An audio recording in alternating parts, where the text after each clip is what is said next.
Welcome back. I'm Michelle Meyer-Shipp, CEO of Dress for Success Worldwide, the leading global nonprofit employment resource for women. Did you know that in addition to the core group of women we have continuously served, we are seeing an increasing number of refugees, transgender, and 60 years old plus women who require our services? This week, I am proud to introduce you to an amazing woman who immigrated from China as a young girl and could only dream of her current role as the Corporate Vice President of Operations, Science, and Advanced Technology at FedEx, Rebecca Yeung. She will be speaking to our Dress for Success Global Ambassador, Kesha Kent. They will share their thoughts and experiences around the topic of resilience and how this all-important trait has helped them in their personal and professional lives. The Power Shift podcast series is sponsored by our generous friends at Chart Industries, who are also participating in the Your Hour, Her Power campaign. Thank you so much for your support. Hi, Kesha. So nice to virtually meet you today. And I read your bio. It's such an amazing story. Can you tell me a little bit how you define resilience? Thank you, Rebecca, and I appreciate that question. And every single time that I think of the word resilience, there's so much that comes to mind for me. And I think about me specifically as a teen mother, 19 years old, having my daughter, and then looking at the journey of where we have wound up today and how we continue to not let those odds define us, but how we continue to keep going and keep growing and really learning so much along the journey. I've been able to stop first and really ask myself, what is the lesson that I'm supposed to get? And then it goes back to my grandma. I always goes to my grandma when I think about resilience. She had 10 kids, and out of her 10 children, my mom being one of those 10, watching their journey and how they've migrated to different parts of the world for really looking at how they would build their family and how they would grow. Her and my grandpa really made a decision that they wanted to take their family and take them to a place where they could really develop and grow. And they have been so instrumental, not only in my mom and her siblings' lives, but how it trickled down to her children. And it really taught me what resilience meant, looking at it from a standpoint of how do you be successful with what you have, but also how do you take what you've been given and say, no, that's not my story. No, that's not my journey. And then create a different trajectory for my family by saying no to the statistics and saying no to the odds and saying yes to what we wanted in life and really setting the tone so that not only I could grow, but then I can bring my girls along with me as they grow through all of those pieces too. It's such a huge word when I think of resilience, and that's just a snippet. But tell me, what do you think of resilience when you think of the word? It's so much, right? Yeah, it's absolutely. To me, it's not one dimension because a common definition of resilience is you never give up when faced with adversity. I think everybody saying that is true definition, which is really the case. Like if you look at me, I grew up from the 1970s. I was in China. We had very little. I grew up in a village without running water or electricity, no early education.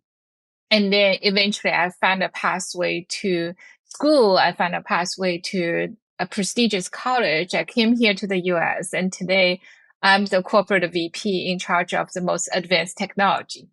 So coming from a background without any running water or electricity, which means no technology, to today, I am the head of FedEx running the advanced technology. It's an amazing journey. So resilience is key. But if I break it down for other people, like how to get there, I think resilience comes with positive mindset. You have to believe that you can overcome. It comes with a kind of attitude, what I consider fail up. Every time you got stuck, you want to unstuck yourself and come out to be better. Lastly, I also feel like it's about the courage to ask for help. Like I read your story, you were introduced to Dress for Success, which changed the course of your life. And when I first read Dress for Success mission, I just felt this is so wonderful. Isn't it? Yeah, as a mechanism to actually help people, right? It also takes people like you to have the courage and also the confidence. It's okay to ask for help. That itself is resilience. And to me, the ability to ask for help is not a sign of weakness. It's a sign of strength. And you certainly demonstrated that. Absolutely. You said so much. Every single piece, the fail up, the asking for help, that has been absolutely the journey when I think of individuals that have been in that space that exemplify resilience. That's kind of the common theme. They made a decision to say yes in spite of the odds, in spite of poverty, in spite of gender, in spite of anything. And Dress for Success has come along this journey with us as a mechanism, as a tool to say, if this is what you're wanting to do, we're going to come alongside you and we're going to provide you those supports, connect you with the right resources, and you just keep saying yes and we'll figure out the rest. That has really been the journey with Dress for Success, and looking for what it is that you want, but even thinking about going further to say, once I get this, what will I do with this? How will this change my family? How will my children and their children and their children still benefit from my yes and my journey in 2023? That's so amazing. Yeah, you are amazing. When I see how the journey you chartered as a teen mom to today, you're successful, like a businesswoman, right? You inspire others. So that's like incredible. You talk about your grandparents as an inspiration. I will share with you, like in my life, my mom clearly played a huge role in for me to like have the resilience. So as I mentioned, I was a child, like grew up in the countryside without running water and electricity. So age 7, they moved me to Shanghai. I all of a sudden threw into an environment totally different. So I was considered the most stupid kid, like in the classroom, because I didn't have early education. I was considered inferior as a countryside girl to the city kids. And I had a miserable life. And at the same time, I also experienced dyslexia. Like I couldn't really have good scores, and combined with everything, I felt really let down and dejected. But I learned my first lesson at the age of 10 when my mom literally just sat me down, and she gave me two choices. The first is either you take the fate and just be miserable, just be such a failure, or if you didn't like this outcome, fight back with all your might, and you will get a better outcome. So guess what? I choose to fight. Come on, mama. Your mama is the bomb.com. That's exactly what we need, and the message that we need to make sure that we're giving to individuals, to these women that will hear the podcast, to people that will hear us, all the young girls that will hear the stories. You get to decide. You get two choices, whether you're going to bite that bait and you're going to follow that fate, or you're going to say, I'm creating a new path and I know that there's more for me. Rebecca, that really resonates with me so much. And as I think about all of those pieces, tell me this, how has your resilience been defined as your life and your career has evolved? How's it really been defined? Tell us a little bit about that. I really want to know more. Oh, yeah. I would think the resilience is a common thread. Like kind of carried me from like a student came to the US with 2 pieces of luggage, $100 to funding a company. I came here in my mid-20s. My family was still poor, so we had all the money, had a one-way ticket. So there was no option to fail. If I didn't make it, we didn't have enough money to fly me back, right? But it was a lot of optimism, believe that I can do it. So that was the early stage. Then I found FedEx, which is a very nurturing environment for me to actually grow my career. But it wasn't like my career was like super successful at the beginning. There was also a personal reason I wanted to be the best mom I can. So when I first got married, I prioritized family over career. I'm here at FedEx 24 years now. So my first 11 years, first half, I was an individual contributor. And I had two kids. I was literally just prioritizing family, but at the same time, I'm learning. And then since 2010, my career went from an individual contributor to manager, to a director, to a VP, to a senior officer. After 11 years? After 11 years. So the next Yeah. 11 years, I went from an IC all the way to the senior most executive at FedEx. Today, I'm the strategic management committee member. I'm one of the 14 top senior leaders in the business, setting strategic directions. Such an honor. So when going back to the resilience, it is that common thread in knowing that no matter how old are you, like you are thinking, I did not have my first manager position until I was almost age 40, which you would think it's really late, right? But it didn't stop me. Yeah. Because I have a dream, I have a goal. Once my goal's in a good spot and with the support of my husband, I started to focus a lot on career. I had quite a ride with a lot of help with the opportunities companies provide. But I want the audience to know, no matter what stage you are in your life, it's never too late to set a goal, to go with it, to achieve that. That is resilience. That's powerful. What I learned in my life is you can still be successful in your career at the age of 40 and reach a senior officer level job, right? So I'm going to turn it to you, Kesha. What's your learning? Like you have such an incredible journey. What is your learning? Oh my goodness. The one thing that I've learned on this journey is be okay in the now. And what that means to me is there was a point in my life where I thought that I need to have all the answers. I needed to know every bit of this. I need to know the piece of this. I need to know who, how. But I've learned that none of those things are the thing. The thing is understanding my gifts, what I bring to the table, confidence in my gifts, and then being able to say yes to what it is that I'm interested in, but also at the same time, really tapping inward to my gifts and not so much outward facing, but really tap into what my gifts were. Because as I tapped into my gifts, that's how I got to the things that I wanted to do, the spaces that I wanted to show up in. And Dress for Success came along at the opportune time for me as I was thinking about becoming a public speaker. I wanted to do all these things, and all of these resources kind of just fell in my lap again because I said yes, but also because I stopped feeling like I needed all the details. And so often us thinking that we need all the details cripple us to a point where we're moving so slow. We're not doing it. We're afraid to step out. But as we make a decision to step out and say yes, enjoy, Rebecca, what it's done for me is it's really giving me all the things that I need, knowing that one foot before the other. I don't need to know what's happening 6, 8, 12 months down, but one foot before the other one, and making sure that I sharpen my gifts. Because here's also the other thing. You need to be ready when those opportunities show up. If you're not sharpening your gifts, if you're not sharpening your craft, if you're not building yourself up professionally, if you're not showing up, if you're not critiquing yourself, the world will do it for you in a way where they will knock you down and it will be hard to get up.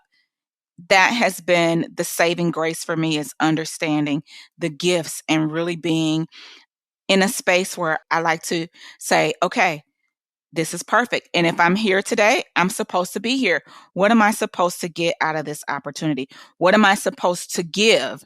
We show up in all these spaces, and oftentimes people are looking for what they can get. But when we think about what it is that we can do to add value, how can we give? That's an even better opportunity. And that's that give and take that life will throw you, and you constantly get to evolve and pivot all the time, pivot as needed. Yeah, that's just amazing, Kesha. I mean, what a lesson to like really understand your strengths, have the confidence to go what you have, and also to live the moment. I learned something new. Like it's profound. It's no wonder like you take yourself from where you started to where you are now. What is your proudest moment? Oh my goodness. My proudest moment to date has been being able to turn my story as being a 19-year-old mom, single mom, to here I am today in my mid 40s. I'm excited to say those babies that I birthed, that first girl, she's a college graduate. She's an occupational therapy assistant working in pediatrics. She's absolutely amazing. My middle girl is studying for STEM technologies at one of the top schools here in the Missouri area. And then my baby girl is amazing and doing so amazing in her space, understanding all those things with technologies. She's interested in cybersecurity and bioengineering, all these tech things that I had no idea at that age of what I thought about or what I wanted to do. I've been able to create this space around them where they can dream big. That is my most proudest moment every day. And they make my heart so super happy every day for them to be able to see me on this journey and say, Mom, I was there when you got your bachelor's degree. Mom, I was there when you got your master's degree. Mom, I was there when you didn't give up. They've been my little soldiers along this journey. And they're some of the proudest things that I've been able to do is watch them develop and watch how God has gifted me to bring them into alignment with everything that they're supposed to be doing. That is my proudest moment, my girls. What about you, Rebecca? Yeah, same. I think in our life, I mean, I look at my background of humble beginning, abject poverty, and had nothing to where I am today. I am actually proud of my journey. I'm proud of my family. I have a wonderful husband, two very accomplished girls. I'm also like really grateful for all the help I have along the way. So coming back to Dress for Success, I mean, I'm deeply like honored to be the national honoree for the Women's History Month, that we can use our voice to help others. Like her power campaign is powerful. Yes. I mean, I encourage all the listeners to donate like 1 hour of the salary to help a woman in the program, just like you, Kesha, had the help to kind of like come out of the unemployed or underemployed environment and be hugely successful. And I get to help now. I get to donate. I get to give to the cause that I know works.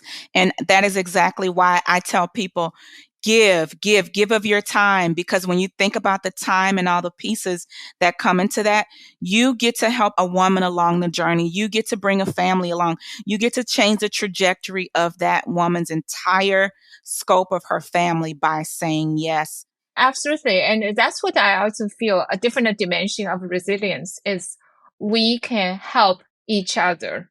Her power is a powerful campaign that we help each other build resilience. So when we talk about internally, we have resilience, but at the same time, when we help each other collectively, we multiply the resilience.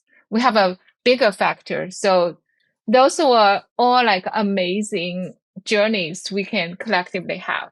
Absolutely. This has been amazing. You get to support your hour, her power. Say yes. Rebecca, thank you. Thank you. Thank you. This has been an amazing conversation, and I would love to continue our conversation. This has been great. Thank you so much for today. Yeah, thank you also, Kesha.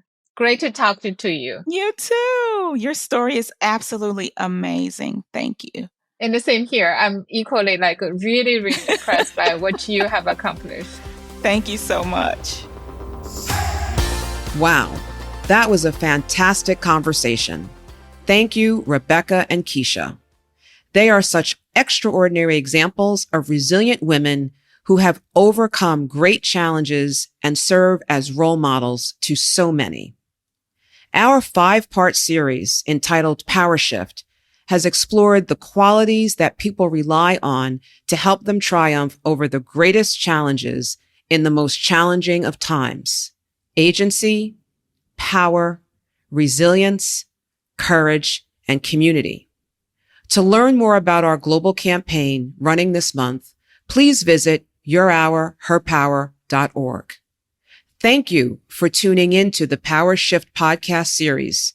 We hope you will continue to follow us at Dress for Success on all social platforms and support our mission to help women thrive and achieve economic independence.